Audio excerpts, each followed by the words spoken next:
the Go Berserk with Email podcast with Navy nuclear engineer turned email software developer, Troy Broussard. So calm. I'm pissed off, but I'm telling this because I am teaching you how to think differently and how to test differently. So patient. And Ben, that's put $500,000 into this company too, is being told that nobody can find the goddamn bug. So charitable. I'm going to start paying bounties every time somebody finds a bug. We're going to deduct $10 for that week. So trusting. Do not assume that anything works. Assume that nothing works. And so sweet, it makes sugar taste just like salt. I want to play into the sexiness of marketing automation, but I also want to slap the complexity of it. The Go Berserk with Email podcast begins now. Oh, we are back once again in your earbuds with another Go Berserk with Email show. Troy, what is happening, my man? What do you have for us today? You know, this is... I'm probably going to piss off a lot of copywriters today, Jonathan. That's what I'm going to do. Front row. Front row seat. You can just strap in and pucker up, Buttercup, because here we go. We're going to talk about one of the questions I get all the time. And that is, Troy, I really don't like writing email very much. Should I just hire somebody to write email for my company? And I get this all the time, right? And it's really an interesting question. I think it's more reflective of a symptom. I think that, people have to understand that email is nothing more than communication. And communication is nothing more than a reflection of your passion in a particular product. If you have passion and excitement about a particular product or business, you're naturally going to communicate about it. Right. And this is just natural. You find people that love what they're doing. They do it whether they get paid or not. They're out there. They're just doing it. Right. I found, people in the physical therapy space or chiropractors or massage therapists or whatever. They'll go and open up a booth on the weekend at the fair and do it for $10 just because they like helping people. And that's what they do. They're going to do it no matter what. Right. Whether they get paid or not. And when you have that passion and that energy, then writing the emails shouldn't be hard. It shouldn't be hard. And I would honestly say that if you find writing the emails hard for your company, maybe it isn't the right company. Ouch. Maybe it isn't the right product. If you're not willing to communicate about it, if you're not willing to put that effort out there and see, you're on the front line with email. It's like a World War II analogy, right? It's like being on the front line and being the foot soldier. When you're writing email, you are the foot soldier. Your story is connecting with those on the other side of that email. Your energy, your passion, your excitement, your subtlety for knowledge of your product that you created that nobody else really knows. The very soul of your message is in that copy. And the moment that you take yourself out of that, then you're trading your soul away for efficiency. You're stepping away from your own voice and you're letting somebody else parrot you. And if that's the case, I mean, we might as well segue into AI. You might as well just have the stupid AI bot write it for you because here we go. What's the difference?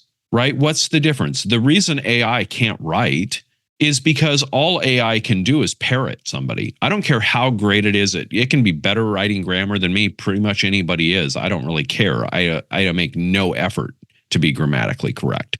I eschew the grammar Nazis off my list in the first couple days. They're gone. Man, you made another typo. Yeah, good for me. You want another one? Here it is. It's not about the grammar. It's about the communication. It's about the heart. It's about the soul. It's about the energy of your message. And so, the reason AI can't do that is because it can't have any creative thought. AI cannot think. It can't be creative. AI doesn't know your stories unless it can read about them. The only way you're going to have it right is if you can feed it your information and then it can just repurpose and parrot your information. And I got to tell you, parrot is a perfect analogy because, parrots, gotta love them, but their vocabulary pretty damn dumb and their accent pretty damn harsh. And they're certainly a limited version of the original. They can't really think. All they can do is situationally copy and parrot information. And that's what AI does. So if you're going to have a copywriter write for you, I do think that there is a place for it. And this is where I'm going to soften up the message, because I've just got through saying that if you don't do it yourself, you shouldn't be in business. And Quit. I do agree with that. But there is a time and a place. And once you have really learned and refined your business and you have your messaging really dialed in and going, I think there is a role in a way that you can bring somebody in that can help you and take some of the stress off, but it doesn't change the communication. And so here's what I'm talking about. For Learnistic, for example, the company, our mobile app platform, right? I wrote hundreds of emails for that platform and never wrote a single one of them. Ben asked me a whole bunch of questions, pages and pages and pages of them. I recorded like 8 hours of audios. Wow. For all of that. That's a gold mine. Yeah. Transcribed, edited down, and they were turned into emails for that platform. And they were mine. I mean, Ben did all the work. Don't get me wrong. But I did all the work too, right? They were all my voice. They were all my content. They were all my stories. He revised, edited them, tightened them up a little bit, turned them into a marketing message, right? And so I don't trivialize what he did, and he doesn't trivialize the fact that they were my stories. It's a co-effort, right? And this is where I think that if you are in touch with your own strengths, then you can do it in a way that is congruent. And what I mean by that is I am really effective at creating content on the fly.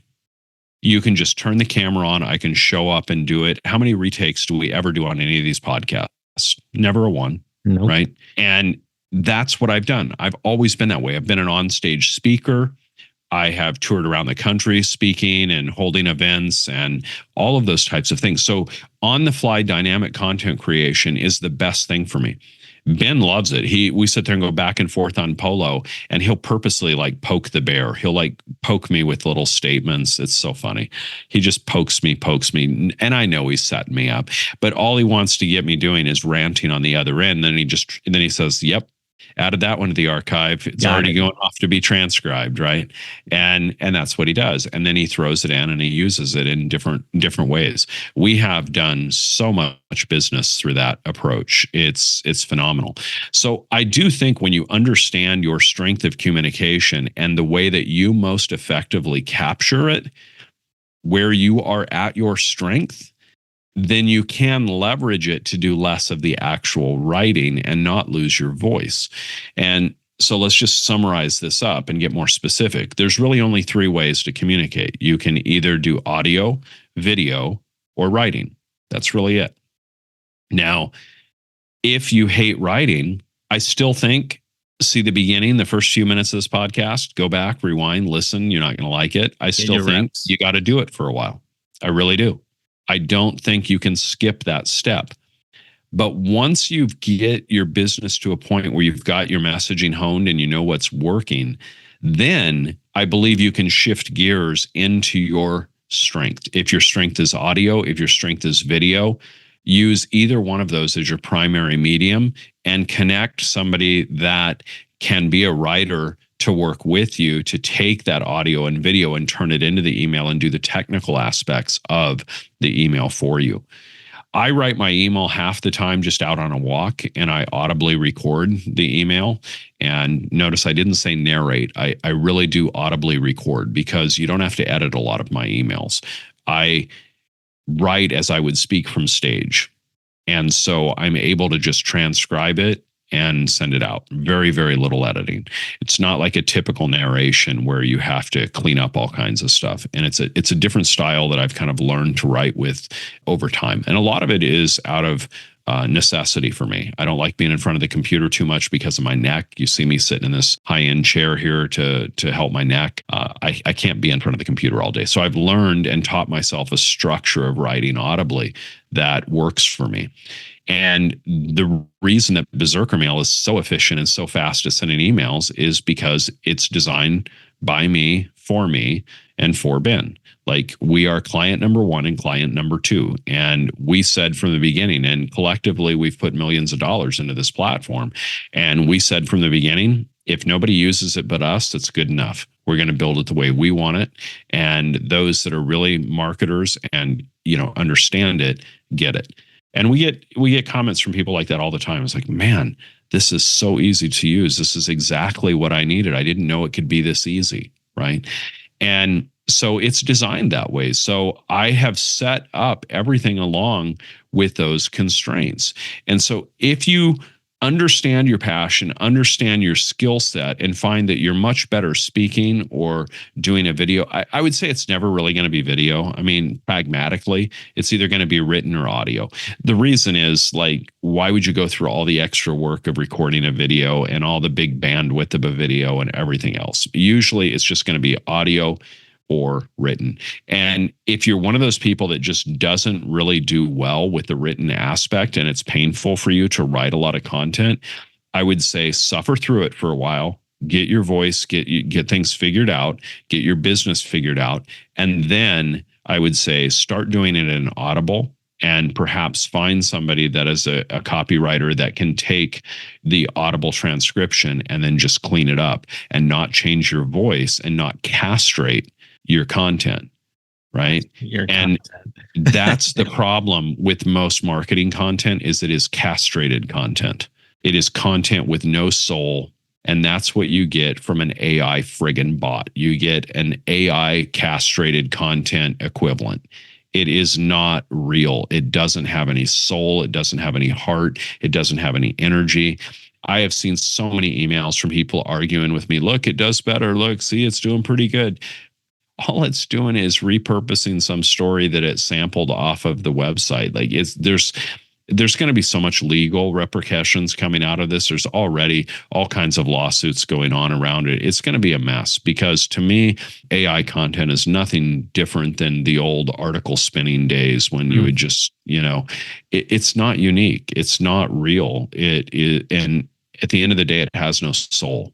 That's the bottom line. Nobody can write for me because I have my own stories. And this is why I won't hire a copywriter. I write my own. But I do foresee in the future a point where I do more of what I did with Ben when we were sourcing the content for the sales page, where I just spend more time doing Audible and having somebody retweak and go through that process and uploading it and transcribing it and editing it just a little bit and publishing it out. I do see that in the future. And I think that's a natural evolution that you can go to in time. So there you go. Giveth and taketh away, all in the same. I say you have to do it, and then I give you a way that you can not do as much of it. And here's how not to do it. Yeah. Always playing those games. So Troy, what do you have coming up for us next time? Oh, the next one, I love talking about stupid mistakes. So we're going to have fun with it.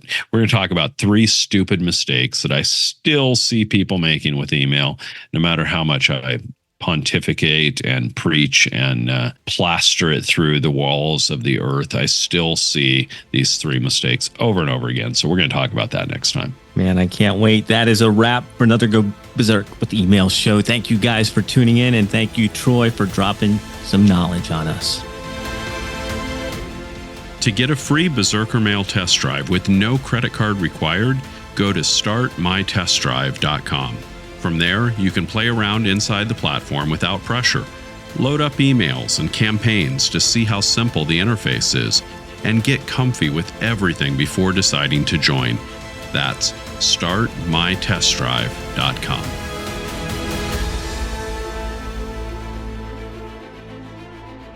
This is thepodcastfactory.com.